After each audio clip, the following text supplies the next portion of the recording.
Hello and welcome to my first Dagannoth Kings guide that I've made in about 8 years. It's been a while and I'm really excited to finally release one.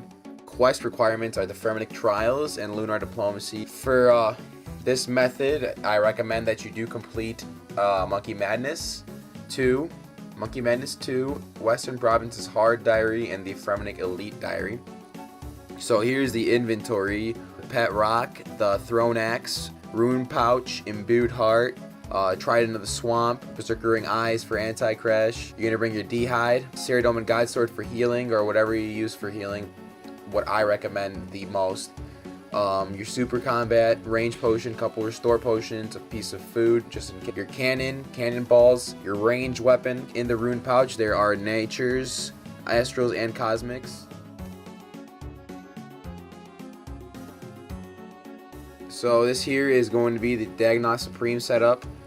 The Defender, I recommend bringing a Defender. It will get you that kill over that Crasher.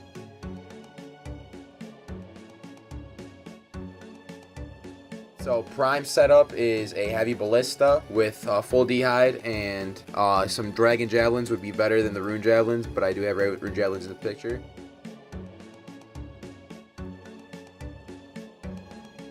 And then for the Rex, you're going to try it in the Swamp, Tormented, and your Occult Necklace, with the Ring of the Gods. I also do recommend that you have the Swamp instead of the regular Trident, and use an Imbued Heart when you're going to kill Rex.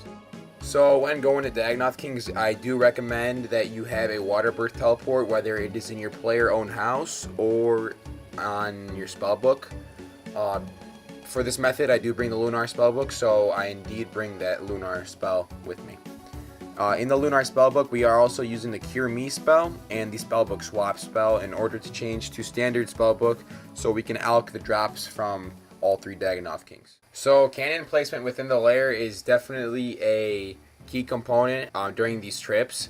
What you want to do is place your cannon in a location where it will hit prime 2 times with 1 rotation. The key to doing this is placing it 1 spot west of this specific rock, which I show in this video here. It is the most eastern rock, and just place it 1 space west of it. Though when using cannon method, it is always necessary to make sure Prime attacks you right when he spawns. So make sure you are always in range of Prime when he spawns. That way the cannon will always double hit him in his spawn location.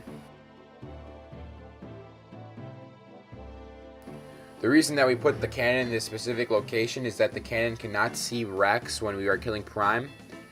This is really good, that way I don't have to use any freezes or any entangles, and I can stay on this Lunar spellbook so I can alch and cure myself unlimitedly.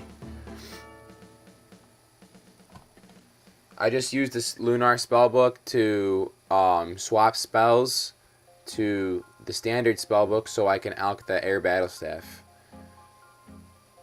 As you see my HP becoming poisoned all the time, I just click it and automatically cures me with the spell from the Lunar spellbook. Prey flicking here is difficult to an extent, but once you come here enough, it becomes much more simple. It seems very complex, but all you need to do is turn on the respective prayer right before their attack comes. So you anticipate when their attack comes, and then right before their attack comes, turn on the prayer. So right before Supreme lets out a green spike, turn on Range Pray. Right before Prime sends out a water wave, put on the Mage Pray. Right before you see Rex hit his claw, turn on the Melee Pray. That's all it is for prey flicking here at Dagannoth Kings. And sometimes the Kings do attack at the same time, and in order to change that, you'd have to run under Supreme, so then he becomes unsynced with Prime, and then you can kill both of them and be safe and switch prays.